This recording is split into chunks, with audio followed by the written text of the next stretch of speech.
Ассаламуалейкум баршаңызға. Бүгінгі видеомыз, бүгінгі сабағымыз трейдинг саласын үйренуге байланысты кезекті практикалық сабақтарымыздың бірі. Өткен сабақта естеріңізде болса, акциямен торговля жасаған болатынбыз. AMD компаниясымен естеріңізде болса, мінекей өткен уровендарды ескере отырып, мына жерде міне көк стрелкалар сделка ашылған жер. Осы жерден осы уровендарды ескере отырып, осы жерден сделка ашып, мына жерден жапқан болатынбыз. Дәл қазіргі сәтте бізде тоже самая мына жерден лонгқа сделка ашылды. Дәл қазіргі біздегі нәтижесі плюс $95. Негізінде бұл мына жерге қоятын болсақ, плюс $115 дейін нәтижеге барған болатын. Егерде сол уровеньнен жауып тастаған болсақ, онда плюс $115 мен жабатын едік. Примерно біз нені ETR-ны өлшеп көретін болсақ, 7.93 тіпті өте жақсы деңгейде қозғалып тастаған AMD. Сол себепті мен бұл сделканы плюспен жаба беремін. Неге? Өйткені AMD компаниясын білесіздер.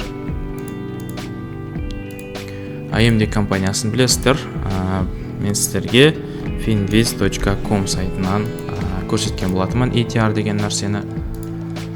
Мінекей finviz.com сайтына кірейік. AMD компаниясына кірейік. Мына жерде не? ETR деген бізде 6.53 ол деген не? Бір күнде AMD-дің қозғала алатын мүмкіншілігі болып тұр.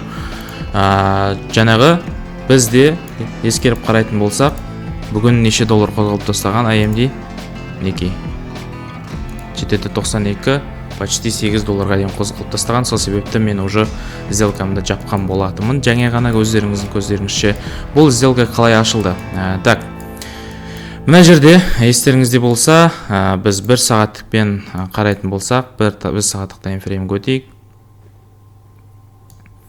Мына жерде мінекей, мына жерде мынандай сопротивление уровень болды, мына жерде поддержка уровень болды. Так, мына жерде мінекей сопротивление, мына жерде поддержка уровені болған. Осы уровеньде естеріңізде болса, осы уровеньге келіп кеше тірелген болатын. Дәл соны ескере отырып, білесіздер, оның алдында мына уровеньді кеше уже бұзып кетті. Енді не? Керекті уровендарды бұлайына сызып алдым. Одан кейінгі уровень қай жерде менде? Мінекей. Міне сопротивление, міне уровендарды мен осылай сызып алған болатынмын. Енді дәл қазір кездегі плюс мына жерде ликвидностьтарды сызып қойдым, мынандай белгілермен. Енді соларды ескере отырып, жалпы соңғы қозғалысты ескеретін болсақ, бізде тренд жоғары қарай, яғни уровендарды бұзып әрекет жасап жатыр деп соларды ескере отырып, мен мынандай сделка аштым. Жаңағы мінекей мына уровень бұзылды, мына уровеньге тірелді кеше.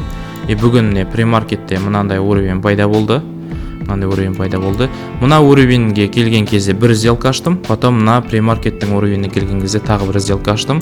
Сөйтіп, мендегі кіру нүктесі шамамен так ұмытып қалдым. Примерно осы жер болды деймін. 143 или мына жақта болды ма? Примерно осы 143-тің маңайында. Так, қазір көрейін. История счета. Так. История. Цена открытий. Так. Жаңағы біздің жабылған немізді қарайық. Журнал операции. Так, жабылды. 147.56-тан жабылды. Ашылғаны.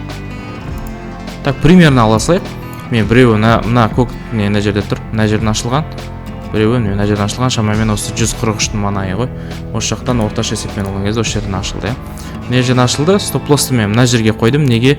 Өйткені бізде мына жерде уровень болған. Мынандай өте маңызды уровень болған.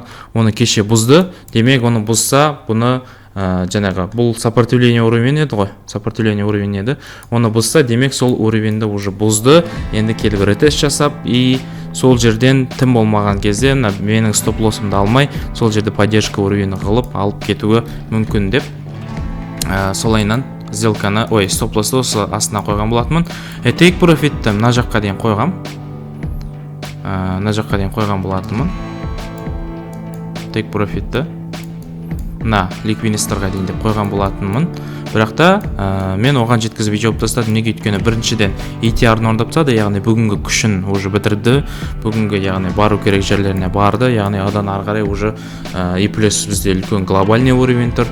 Плюс ETR-ны артығымен орындап тастады, яғни жүре алатын жорын жүріп тастады. Сол себепті мен плюспен жауып тастадым. Мінекей алдыңғы видеоны көрген болсаңыздар, қалай жасалды, қалай ашылды, қалай анализ жасалды, қалай сделка ашылып жабылды, соларды мінекей алдыңғының нәтижесі. Енді бүгінгі сделканың нәтижесі мінекей плюс 94.20 болды. Сонда осындай сделка бүгін жасалынды. Яғни плюспен жабылды, тек стопқа барған жоқ.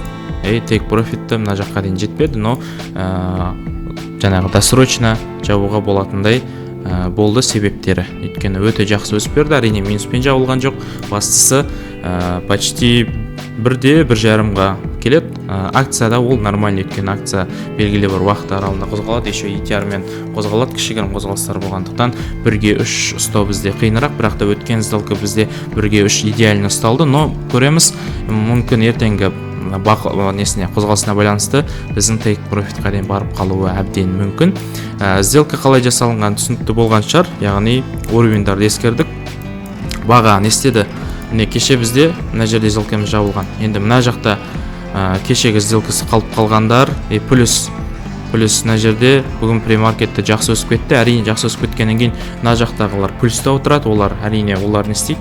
Ұстап отырмайды. Олар жаңағыдай барынша прибыльға шығып тұрма, бірден өздерінің прибыльдерін фиксировать етіп жабады. Сол рискі жапқан кезде мінекей мынандай падение болды. Падение болған күннің өзінде де бізде жалпы тренд жоғары қарай жалғасып келе жатқандықтан плюс мына уровеньдар бұзылды. Уровеньдарды бұзып, ары қарай трендтар қарай жалғастырып, ликвидностарға үстіне дейін мысал ретінде барады деп анализ жасайтын болсақ, мінекей идеальный бізде сделка, осындай сделка орындалған болатын.